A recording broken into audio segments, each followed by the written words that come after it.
大家好，我是美食多。无论什么手机充电，牢记这5点，不然手机电池越用越短。看完知识长知识了。手机是我们生活中离不开的伙伴，支付、社交、娱乐都有手机的身影。但是手机电量蒸发的速度，也让越来越多的人没有安全感。很多时候一天都没有用，就出现了关机的情况。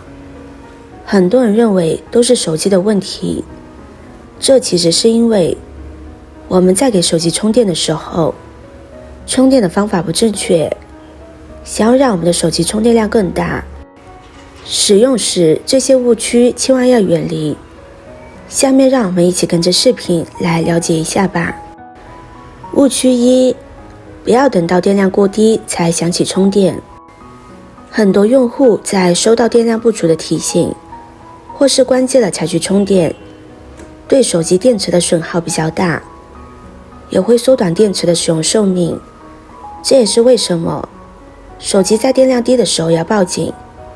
你可曾知道，从几%的电量直接充到100%，会给电池带来很大的压力。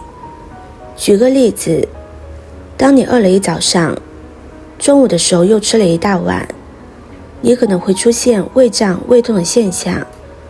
充电也是一样的道理，将手机彻底放电或用至关机再充电都是错误的做法，因为会给铝电池造成极大的损耗。所以正确的做法，我们应该让它保持电量在20%到70%之间，这样电池才会更加的耐用。误区2，每次充电都要充到100%。或许你会纳闷，手机充电肯定要充满，怎么就成了一个误区？虽然让手机保持满电状态能够给一部分用户带来安全感，但对于手机电池来说可不是好消息。因为电池长期处于满电或者是高电量的状态，会加速电池的老化。而很多的手机用户都习惯于在晚上睡觉前给手机充电，让电量充到100%，手机一直在充，它待机状态也会消耗一定的电量，我们的手机就会出现反复充电的情况。这对电池的伤害其实非常大。我们经常这样做，就会发现手机原本可以用2-3天的电量，现在只能用半天了。这是因为长时间的这样充电，才会导致手机不耐用。一般建议充到80%就够了。误区3，不要一边充电一边玩手机。如果我们在手机充电的时候继续玩，那这时候的耗电量是特别大的，因为手机的处理器负荷太大了，就会损耗电池，而且手机会出现一边耗电一边充电，这样一边输入电量一边输出电量，对手机损害特别大。所以在玩手机的时候也能够感觉到手机在发烫，所以在这种情况下不建议玩手机。如果是拿来玩游戏，特别是拿来玩游戏，如果手机发烫了还在玩游戏，那可能手机处理器负荷过重，也容易引起爆炸。误区4，先插充电线再插充电器。很多人在给手机充电时，第一时间就会先把数据线插到手机充电口，然后再把充电器插到插座上，这样给手机充电。虽然说那仅仅是一步很小的操作，但是这种做法却是错误的。为什么这样说呢？因为我们直接把充电线插到手机上，再插到电源的插排上，此时就会造成电流涌进我们的手机电池里面，对电池内部造成损伤。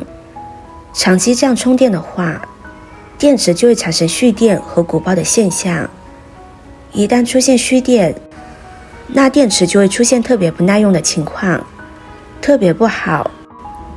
因此正确的做法，我们应该把充电器插到电源上，再把数据线插到手机的充电口，虽然仅仅只是这2步简单的操作，但是却非常的关键，希望大家不要再搞错了。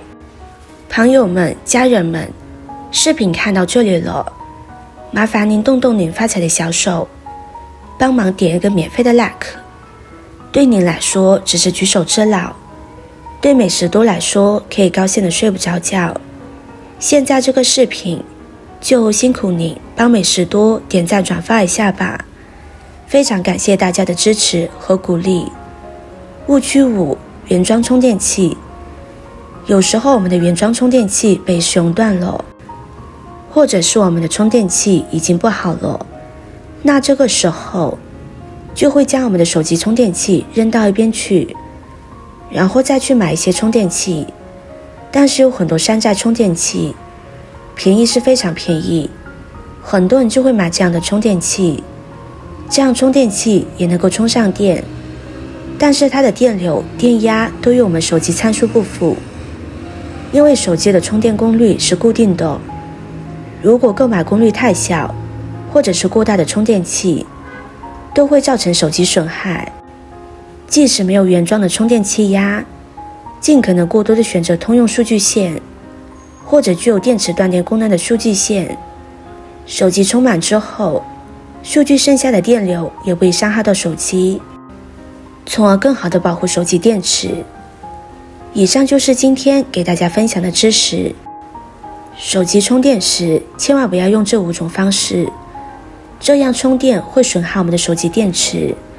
视频看到这里了，麻烦各位哥哥姐姐动动小手给我点个赞吧，点击我的头像可以看到更多的美食视频。我们下个视频见啦！